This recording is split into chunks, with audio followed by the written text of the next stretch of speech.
नमस्कार प्यारे बच्चों, आप सभी का टैगोर स्कूल के इस ऑनलाइन प्लेटफॉर्म पे स्वागत है। हम कक्षा 8 में पढ़ने जा रहे हैं चतुर्भुजों को समझना। जो टॉपिक हमारा थर्ड चल रहा है उसमें कुछ क्वेश्चन मैंने करवा दिए थे। समांतर चतुर्भुज में, आयत में, वर्ग में, ये सारी बातें हमने कर ली थी। पर कुछ एक डाउट है बच्चों के, वो डाउट मैं करवा देता हूँ अब। तो फर्स्ट डाउट देखिए, ये है एक डायग्राम दिया हुआ है और उस डायग्राम में आपसे दो कोण पूछे, या मैं ये बोल सकता हूँ एक्स और वाई पूछे। तो एक त्रिभुज दिया हुआ है, वो डायग्राम इस प्रकार से है। इसमें यहाँ लिखा हुआ था x, ठीक है, और अंदर लिखा हुआ है 60 डिग्री, और यहाँ लिखा हुआ था 50 डिग्री, और यहाँ लिखा हुआ है y। और इसमें ये पूछा था कि आपको x और y के मान निकालने हैं। बहुत ज़्यादा सिंपल है, थोड़ी सी जानकारी होनी चाहिए आप लोगों को। मुझे ये बताओ कि ये जो x और 60 दोनों, बताइए एक रेखा पर नहीं है क्या? ये दोनों कोण एक ही रेखा पर, ध्यान से समझ लेना, ये दोनों कोण देखो एक ही रेखा पर है। तो ये दोनों कोण एक रेखा पर है, तो इन दोनों का योग कितना होगा? x और 60 डिग्री को अगर हम जोड़ते हैं तो इन दोनों का योग आएगा 180, और 180 आता है। तो ये क्यों आया? इसका कारण ये है रैखिक कोण युग्म, ठीक है, रैखिक कोण युग्म, ये इसका रीजन है। अगर x का मान निकालना है तो 60 को दूसरी तरफ भेजेंगे तो 180 और -60 हो जाएगा, तो x बराबर आएगा 120। x बराबर क्या हो जाएगा? 120। इसी प्रकार अगर आपसे ये पूछे कि y कैसे आएगा, तो y त्रिभुज के अंदर है। अब त्रिभुज के अंदर है तो आप लोगों को ये पता होना चाहिए कि त्रिभुज के तीनों कोणों का योग कितना होता है। त्रिभुज के तीनों कोणों का योग होता है 180। 50 डिग्री, सॉरी 60 डिग्री, 50 और y, ये तीनों कोण त्रिभुज के अंतः कोण है और इनका योग होता है 180। अब y को मैं यहाँ रखूंगा, 50 और 60 कितना हो गया? 110 डिग्री। तो 180 सामने है, 110 इस तरफ आ गया, माइनस का हो गया, तो y का मान कितना आएगा? 70 डिग्री। तो ये बिल्कुल सिंपल है और आप लोगों को करना चाहिए था ना एग्जाम में ये। नेक्स्ट क्वेश्चन देखिए, दूसरा जो क्वेश्चन है वो देखिए, बिल्कुल डिस्कशन नहीं होना चाहिए। सेकंड क्वेश्चन देखिए, और सेकंड क्वेश्चन में ये लिखा हुआ है, प्रश्न संख्या जो 2 था उसमें लिखा हुआ है बहुभुज में भुजाओं की संख्या, इसका मतलब n दिया हुआ है, कितना था? 15, और प्रत्येक बहिष्कोण निकालना था। तो प्रत्येक बाह्य जो कोण होता है, प्रत्येक बाह्य जो कोण होता है उसका फॉर्मूला मैंने करवाया था, और वो होता है 360/n। अगर भुजा की संख्या 15 है तो 360/n का मान 15, और 15 से ये कटता है, 15 से 2 बार कटेगा पहले और फिर 4 बार कटेगा। इसका मतलब है कि 15 भुजाओं वाले समभुज का प्रत्येक बाह्य कोण कितने डिग्री का होगा? 24 डिग्री का होगा। इसी प्रकार एक क्वेश्चन और था, और वो था प्रश्न संख्या 3। इसमें लिखा हुआ है समपंचभुज। पंचभुज का मतलब क्या हुआ? उसमें n का मान कितना है? 5 है, भुजाओं की संख्या 5 है। फिर आगे लिखा हुआ है पंचभुज है और उसमें कोणों का योग कितना होगा? अंतः कोणों का, अंतः कोणों का योग, अंतः कोणों का योग का जो फॉर्मूला होता है वो होता है n-2 × 180, n-2 × 180, n-2 × 180। और ध्यान से देखना, n-2, n का मान हमारे पास कितना है? 5, -2 × 180, तो 5 में से 2 घटाएंगे तो कितना आएगा? 3 × 180। 18 को 3 से गुणा करने पर 54 आता है, इसका मतलब 540। ध्यान से समझ लेना, बहुत सारे बच्चे करते क्या है, प्रत्येक अंतः कोण का फॉर्मूला लिख देंगे, मतलब इसके भाग में n नहीं आएगा। जब आपसे एक कोण का पूछे ना तब आता है भाग में n, इसके भाग में n कब आता है? जब आपसे एक कोण का पूछे। लेकिन इसने योग पूछा है तो योग में कभी भी n नहीं आता है, ठीक है। ये था क्वेश्चन नंबर 3। और अब 4th और 5th 2 क्वेश्चन है, वो मैंने समांतर चतुर्भुज और आयत में से दिए थे।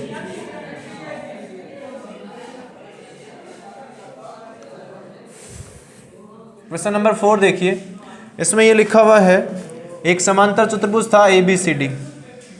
ABCD एक समांतर चतुर्भुज था। लास्ट लेक्चर में मैंने इसकी थ्योरी करवा दी थी, जितने भी टाइप होते हैं ना इसमें वो मैंने सारे करवा दिए। ABCD डायग्राम दिया हुआ था इसमें, और फिर इसमें लिखा हुआ था कि AD है ना, AD वो दे रखा था 3y और BC दे रखा था 27 सेंटीमीटर, और कोण जो A है वो दे रखा था 70 डिग्री। तो आपसे ये पूछा गया था कि एक तो आप है ना y का मान निकालो, और दूसरा पूछा गया था कि कोण B है ना वो निकालो, कोण B। अब ये बहुत ज़्यादा सिंपल क्वेश्चन था, ध्यान से देखना। तो क्यों, मुझे ये बताओ AD है कहाँ? AD जो भुजा है ये देखिए यहाँ है AD, तो ये 3y है। AD कितना है? 3y। और ये जो BC है वो कितना है? 27 है, 27 सेंटीमीटर, ये BC है। अब बताइए समांतर चतुर्भुज की आमने सामने की भुजाएं क्या होती है? बराबर होती है ना। तो समांतर चतुर्भुज की अगर आमने सामने की भुजाएं बराबर होती है तो ये AD बराबर किसके होगा? क्योंकि ये कौन सी भुजाएं हैं? सम्मुख भुजाएं हैं, सम्मुख, ये सम्मुख भुजाएं हैं। AD का मान मेरे पास 3y है और BC का मान 27 है, तो 3 से ये 27 कटेगा कितनी बार? 9 बार। तो y का मान कितना आएगा? 9 आएगा। y का मान कितना आएगा? 9। तो ये आपने ना डायग्राम में इन सबको डायग्राम में आपको रिप्रेजेंट करना चाहिए था। 3y के सामने जो 27 लिखा हुआ है ये सम्मुख भुजा है, तो वो बराबर होते हैं। इस प्रकार अगर आपको ये पता हो, आपसे B कोण पूछा गया है, A दे रखा है, तो मुझे बताओ कोण A और कोण B दोनों आप लोगों को पता होना चाहिए, इनका योग 180 होगा, और उसका रीजन है समांतर चतुर्भुज में आसन जो कोण होते हैं। कौन से कोण? आसन कोण। और आसन कोणों का योग कितना होता है? 180। मुझे बताइए A का मान कितना है? 70 डिग्री है। कोण मैंने B लिखा और बराबर 180, तो कोण B बराबर कितना आएगा? 180 और -70, क्योंकि ये 70 यहाँ पर प्लस का है तो इस तरफ आकर माइनस का हो गया, तो यहाँ बचेगा कोण B बराबर आएगा 110 डिग्री।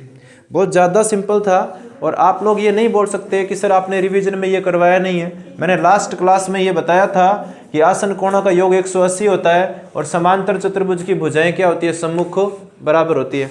ये चीज़ें मैंने सिखाई थी, कल के वीडियो में सिखाई थी, कल जो लेक्चर हुआ था उसमें। तो अब आप लोगों को ये समझ आ गया कि इन लेक्चर को घर पे जाकर देखना बहुत ज़्यादा ज़रूरी है। यहाँ क्लास में तो पढ़ ही रहे हो, पर घर पे भी आपको पढ़ना चाहिए। लास्ट एंड फाइनल क्वेश्चन देखिए, ये क्वेश्चन ही समझ नहीं आया बच्चों को, तो मैं बना देता हूँ इसे। एक आयत दिया हुआ था, क्या दिया हुआ था? एक आयत HOPE, एक आयत है HOPE। इसमें जो विकर्ण है वो एक दूसरे को S पर काटते हैं। कहाँ काट रहे हैं? S पर। इसमें ये लिखा हुआ था कि SE है 3y-1 और SO है हमारे पास 17 सेंटीमीटर। फिर इसमें लिखा हुआ था कि HO है ना वो है 4x + 3 और PE है वो है 43 सेंटीमीटर। अब ये जो क्वेश्चन है वो सभी क्वेश्चन, जितने भी 5 क्वेश्चन मैंने अब करवाए हैं, उन सभी में सबसे ज़्यादा सिंपल यही है। अब क्यों सिंपल है वो समझना। मुझे ये बताओ, इन सब को पहले तो आप इनमें देखो, SE है कहाँ? SE है कहाँ? S देखो यहाँ पर है और E यहाँ है, तो इसका मतलब ये रेखा हो गई। SE ये रेखा है इतनी, SE।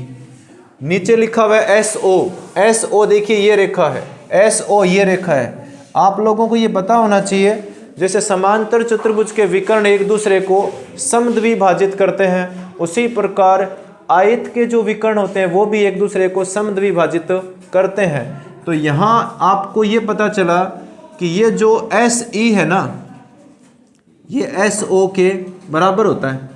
ध्यान से सुन लेना, ये जो S से लेकर E तक है वो S से O के बराबर होगा, क्योंकि ये एक ही विकर्ण के 2 भाग है, इसका मतलब समद्विभाजन होता है। अब SE का मान मेरे पास कितना है? 3y-1 और SO का कितना है? 17। तो 3y बराबर 17, एक इस तरफ जाएगा तो प्लस का हो गया, तो 3y बराबर कितना आ जाएगा? 18।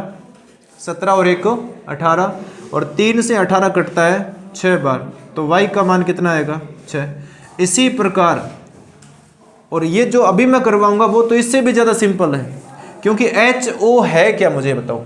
HO इस आयत की एक भुजा है, वो कितनी है 4x + 3, 4x + 3। और जो PE है वो इसके सामने की भुजा है, वो कितनी है 43 सेंटीमीटर। आयत की आमने सामने की मतलब सम्मुख भुजाएं क्या होती है बराबर, आयत की आमने सामने की भुजाएं बराबर होती है, तो HO बराबर होगा PE के। तो HO का मान कितना है 4x + 3 और PE का मान कितना है 43 है। अब 4x बराबर ये 3 को मैं यहाँ भेजूंगा तो कितना हो गया 40, क्योंकि 3 यहाँ जाकर माइनस का हो गया तो 40 ही बचेगा, और 4 से ये 40 कटता है 10 बार, तो x बराबर कितना हो गया 10। तो मैं फिर बता देता हूँ, आप लोगों को सही तरीके से मेहनत करने की ज़रूरत है, सही तरीके से पढ़ने की ज़रूरत है। क्वेश्चन टफ नहीं होते हैं, अगर आप लोग नहीं पढ़ाई करते हो तो क्वेश्चन आप लोगों को टफ लगते हैं। अगर एक स्टूडेंट है जो क्वेश्चन को करता है तो उसे वो सिंपल लगता है, और जिससे नहीं होता है उसको वो टफ लगता है। तो बताइए क्वेश्चन टफ थोड़ी है, जो पढ़ेगा उसे टफ नहीं लगेगा, जो नहीं पढ़ेगा उसे टफ लगेगा। तो ये थे जो मैंने टेस्ट लिया था, उस टेस्ट के 5 क्वेश्चन थे। अब हम बात करेंगे तीसरी प्रश्नावली में जो क्वेश्चन आगे और है उनमें, देखिए क्या है।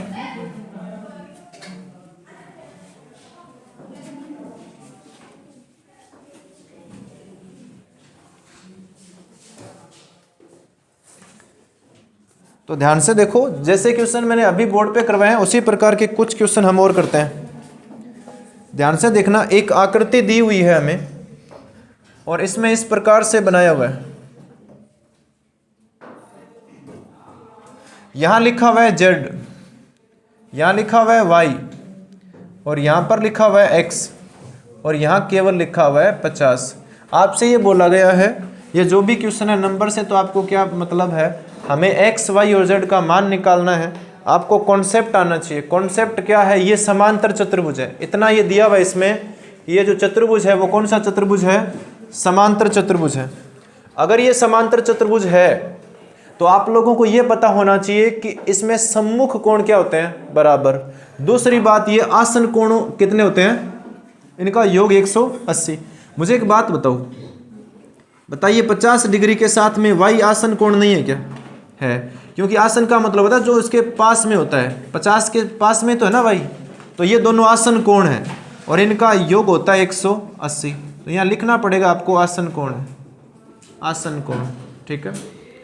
अब y का मान निकालना है तो 50 को यहाँ भेज देंगे, तो 180 माइनस 50 कितना आएगा 130।